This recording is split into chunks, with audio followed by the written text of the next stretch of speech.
The Charlie Rymer Golf Show, starring Charlie Rymer. Hey, okay, let's pick up the tempo. Charlie Rymer here, and welcome to my new show, where we do things my way. As a former golf pro and media personality, I know golf. But this isn't going to be your grandfather's golf show. I'm bringing you conversations with celebs and golf greats, getting off the course and out on the water, and even getting into some good eats.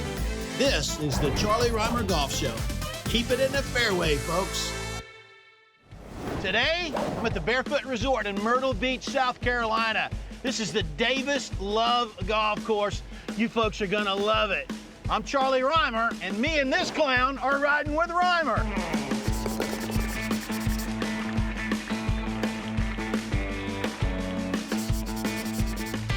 So everybody has a friend that thinks they can fly. I got a friend right here in Kevin Pearce, world-class snowboarder. He can actually fly.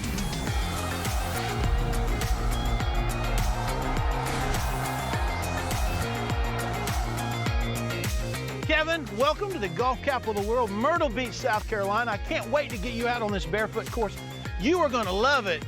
But dude, you are seriously overdressed. I don't know what I'm doing, man. Let's play some golf. We're gonna sort that out. Let's get out on the course, buddy. And you better let me have that helmet, because I've seen your swing. I need this helmet. It's hot out here. This actually fits me. All right, Kevin, here's how we roll on Riding with Rymer on the Charlie Rymer Golf Show. We ask the most important questions first.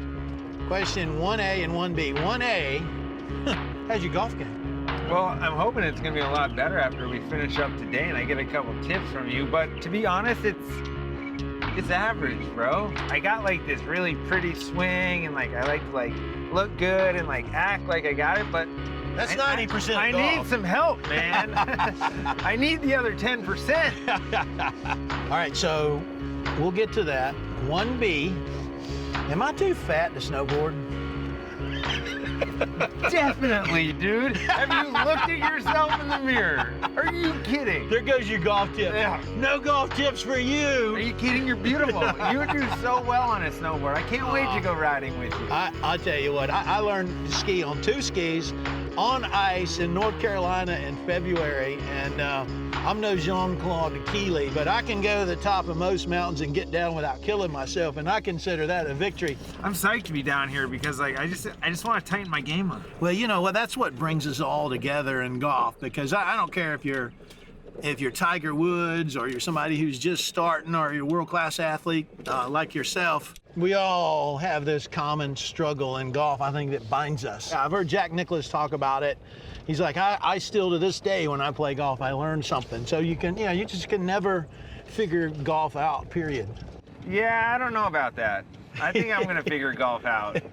Well, let's talk a little snowboarding. You've got a stack of Winter X Game medals, and what got you hooked on snowboarding? When's the first time you remember strapping on a board and getting up on a mountain? I was super lucky. I started when I was really young. I have 3 older brothers, and it was kind of them that got me into it. And I'm a copycat. I always wanted to be like my brothers snowboarding, and now I want to be like you golfing. I don't want to be as big as you golfing, but I want to play like you golfing. So it was cool because I was like the younger brother, and then I got better than my older brothers. Yeah. And like now I'm like the younger dad here, and I got to take over the older dad because you're on the cart with me, and you're like this old dude, and I'm like this like new dad. I got like a 1-year-old. You got baby, a 1-year-old, yeah. And I'm like, I got to figure out my golf game if I'm going to be a dad. Let's talk about your 1-year-old daughter. And the thing that I remember the most about having my 2 sons, or my wife having my 2 sons.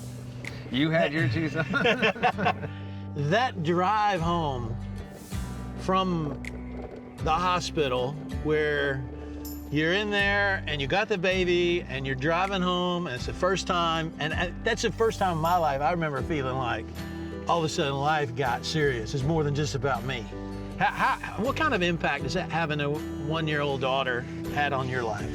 I'm just so grateful and lucky to be able to have a kid. And like anyone that has had a kid, it's the coolest, most exciting, fun thing in the whole world. And I am lucky enough to have a really good baby girl. Wait till she's a teenager. I don't know what I'm gonna do.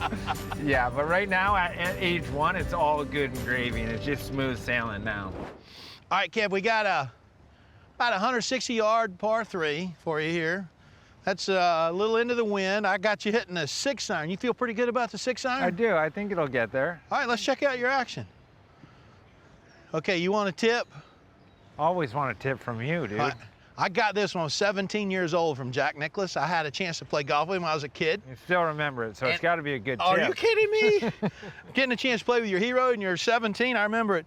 I walked up just like you did right there, threw the ball down on the tee on the par 3. He's like, what are you doing? I'm like, well, I like hitting it off the ground. He goes, if you can put a tee under the ball, always do it. So that is from Jack Nicklaus through me to you. All right. You can tell Jack Nicklaus I'm too lazy to bend down. So you want to do it for me? You know what? Yeah, I'll let you tell Jack Nicklaus that. Oh, that was good. You know, when Jack Nicklaus told me that, I hit it in the water too. Make sure to stick around for more laughs when we come right back.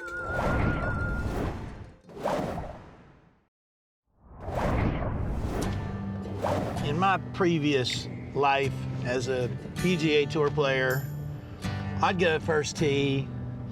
A couple times I played like with Phil Mickelson in the mix. I never won. I came close a couple times. But I always thought, man, that's scary. I'm scared, you know, because I feel a little adrenaline, and it was more of like a fear of failure, kind of scared. But as a snowboarder on the top of that mountain, looking at all the pipes and all the crazy half pipes and all the stuff that you guys do, yeah, I mean, probably the anxiety of performing is there, but the anxiety of, man, if I'm off, I mean, I could literally kill myself here. I mean, I just don't know how you dealt with that kind of pressure. Yeah, I miss that pressure, man. I don't have it anymore, and I haven't found it again. And I'm weird in the sense that when that pressure was on and the lights went on and it was like showtime, it's like I would step up and I would be so much better than when I was just training or just out there having fun. That's when I did my best, and that's when I was most alive.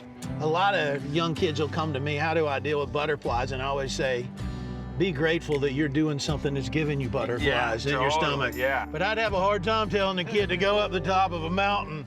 That would be something that would be pretty hard for me. But that gets me to 2009. I mean, you were at the top of your game, at the top of your sport, and in a training run, you sustained an injury that quite literally was life-threatening. I mean, talk to me about that injury, that experience, and then your recovery to this point. To damage your brain as badly as I did was something that I never ever knew about, was a traumatic brain injury. And then I'm living with one all of a sudden. I wake up and I'm terribly brain injured. And so it's like I didn't have any idea what the rest of my life was going to look like and if I was going to be able to recover. And here I am over a decade later, and I couldn't be any happier or in a better place in my life. And I think it just goes to show that no matter what you're dealt with or what you're faced with, like that's not what matters. It's how you deal with it, and it's how you learn and you grow from the things that happen to you, because there's no doubt that every single person in this world is going to be faced with something. And I had to relearn how to walk. I had to relearn how to talk, like starting everything back over. I've never been like, oh, poor me, I can't snowboard competitively anymore. It's like, we're not here for that long, so why worry about what you were doing or what you did have or how great your life was? Instead of, I take it like, how great is my life now and what can I do to make it even better? And now it's not about me anymore. And starting this foundation, the Love Your Brain Foundation, with my brother, it's all about helping others who have gone through similar situations as myself. And now it really feels like I have have a purpose to be on the planet and a reason to be here every day and to wake up, as where before that was kind of not the case. This is what life's about, man. Yeah, and you're playing some really bad golf today, and you still appreciate it, so I know you're genuine in your... God, I love this guy. So here at Barefoot, we've got the 4 courses. This is one designed by Davis Love III, and I think you can see why the locals like this one so much. This is the nicest course I've ever played on in my life. Come on, let's finish it off with one good one.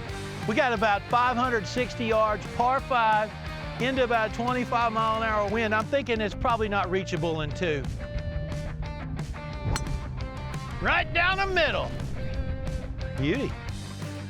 All right, so Kevin, here's the way I roll.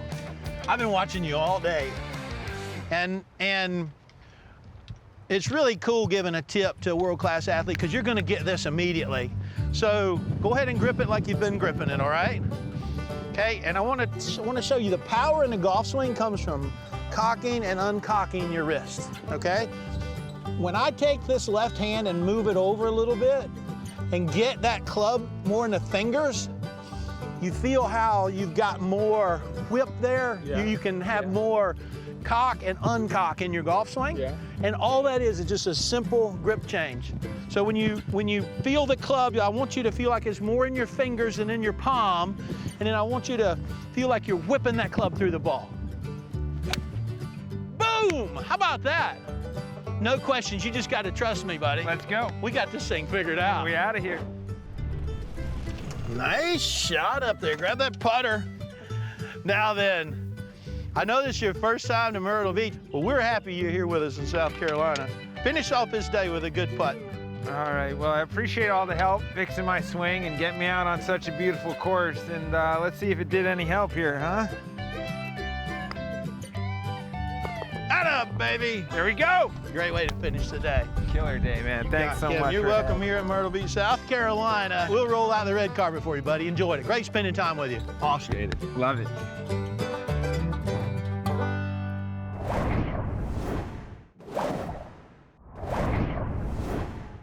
Last week on the Charlie Rymer Golf Show, we talked all things golf with one of the most beloved actors of all time, Ray Romano. You were born to play a woolly mammoth.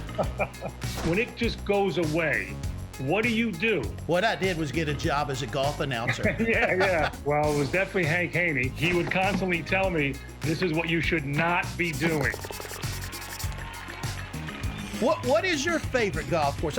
You always learn a lot about somebody when you get the answer to that question.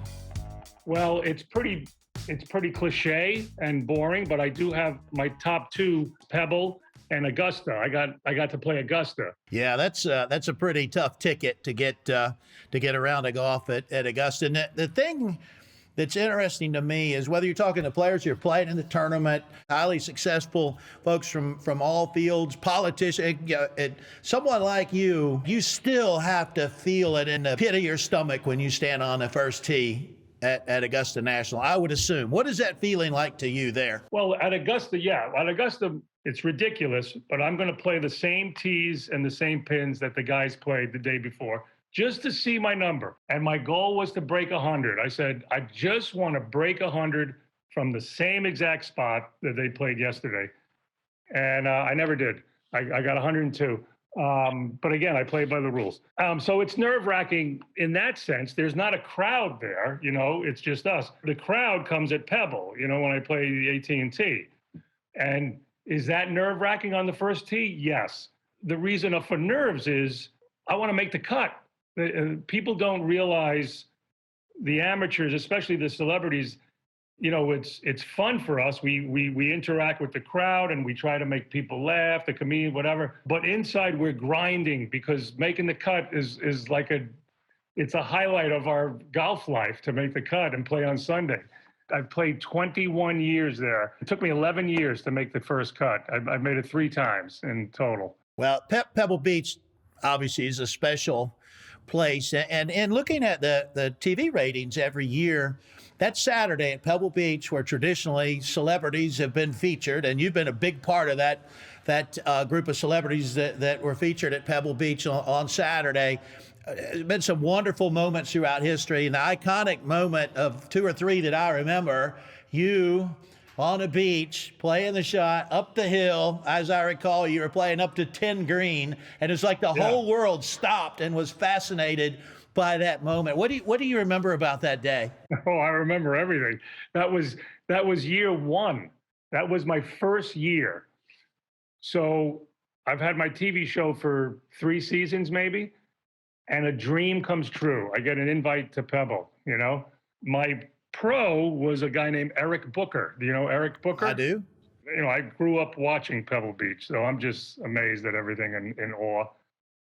And the ball goes on the beach. My pro was even saying, go down and play it. You can play it, you know, it'll be good TV. Good TV. I think that's what they said to remember in Wild World of Sports, that skier that used to come down and wipe out? Yeah. That's what it felt like. What happened was, I remember the water came up. So me and my caddy had to run out of the way of the water. And then we went back, and then a dog came and took the ball and put it about 10 feet somewhere else. I finally did get it up on the top, but it was the year that Tiger Woods was going for like 8 victories in a row or 7. He was challenging the record by Hogan, I think, right? I happened to be in the group in front of Tiger Woods. And this article, this writer took exception to me thinking I was holding him up on every shot, blah, blah, blah, which I wasn't. Believe me, I was in my pocket more than I finished the hole. So it was a little bit of a blow to see all this criticism from this guy in Sports Illustrated, so much so that Sports Illustrated let me write a rebuttal. In the following issue, I wrote a rebuttal. Well, I certainly hope that criticism doesn't take away from your experience. No. Because I remember a lot more about that year watching you hit that shot than anything Tiger did that week. And that was my point. Well, he won. By the way, he came back and won. I actually got to play with Tiger a week later. Did you play fast? I played fast, yes. You know, it was the Wednesday round, so I just wanted to stay out of his way. But the cool thing is, in the beginning, they would just give me pretty much guys that weren't on the money list, you know, guys that nobody heard of. And this year was the first year that I got a repeat. Again, random. I let them give me who they want. And it was Sung Kang. Do you know Sung Kang? A heck of a player. Yes. And I was struggling so hard this year. And man, you know, I know those guys are trying to make the cut. That's their livelihood. He never stopped trying to help me find my swing on every hole, you know? You do this, try this, you know? And I made the cut. Of the 3 times I made the cut, Sung Kang was one of them. And it was about 6 years ago. And we made the cut mostly because on the second day, he had a putt for 59 at Monterey Park. Yeah. So I got to witness that. He missed it. He shot 60 at Monterey. Boy, is that the best round of golf you ever got a chance to see anybody shoot? Yeah, I mean, I was there. He was just dropping every single putt. Well, you got a great memory from that day, no doubt about it. Wow, watching somebody shoot 60, a lot of fun. Can I ask you a question? What was your best finish? I finished a shot out of a playoff around about 1995 at the Shell Houston Open. Payne Stewart beat Scott Hoke in a playoff, and I finished 3rd place all by myself. I don't remember exactly how much money I won, but it was really close to $97,112, and about 60 of it went to American Express. Oh, really? Yeah. In fact, my wife came running out of the gallery and leapt into my arms, and that's the only time that's ever happened on a PGA Tour for a solo 3rd place finish. For a 3rd place finish, yeah. Somehow or another, she knew that was the career highlight, and sadly, she was correct. All right, well, you got to give me 15 strokes then. Well, come on up. We'd love to have you here in Myrtle Beach, the golf capital of the world. Ray, appreciate you taking your time to be with us here today on the Charlie Rymer Golf Show. Thank you so much. I appreciate it. Thanks for having me. If you want to see my entire interview with Ray Romano, check it out over at playgolfmyrtlebeach.com.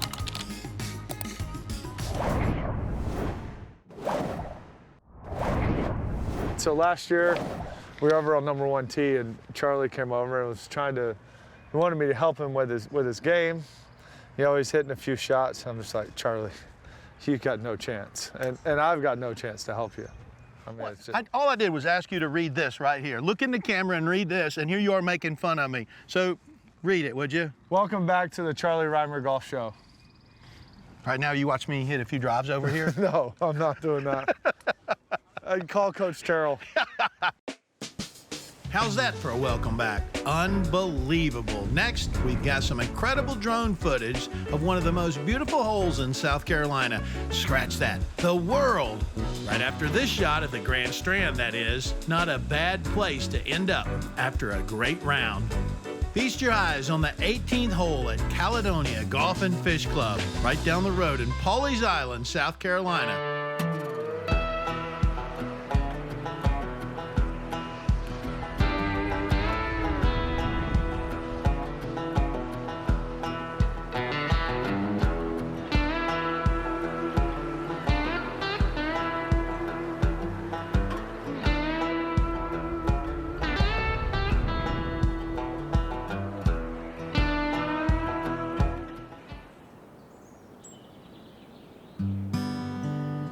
Golf is for everybody. Doesn't matter who you are, where you come from, or the color of your skin. Golf brings people together. It's been the thread that's helped weave my life together. And I'm blessed to have golf and to share it with you. Hope you've enjoyed the Charlie Rymer Golf Show. Keep it in the fairway, folks.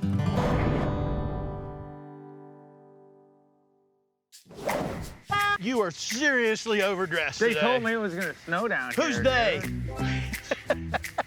I don't know what I'm doing. Hope y'all were rolling, because there ain't no way they could make that again. I like snowboarders. They're crazy like golfers. That's why golfers and snowboarders get along so well.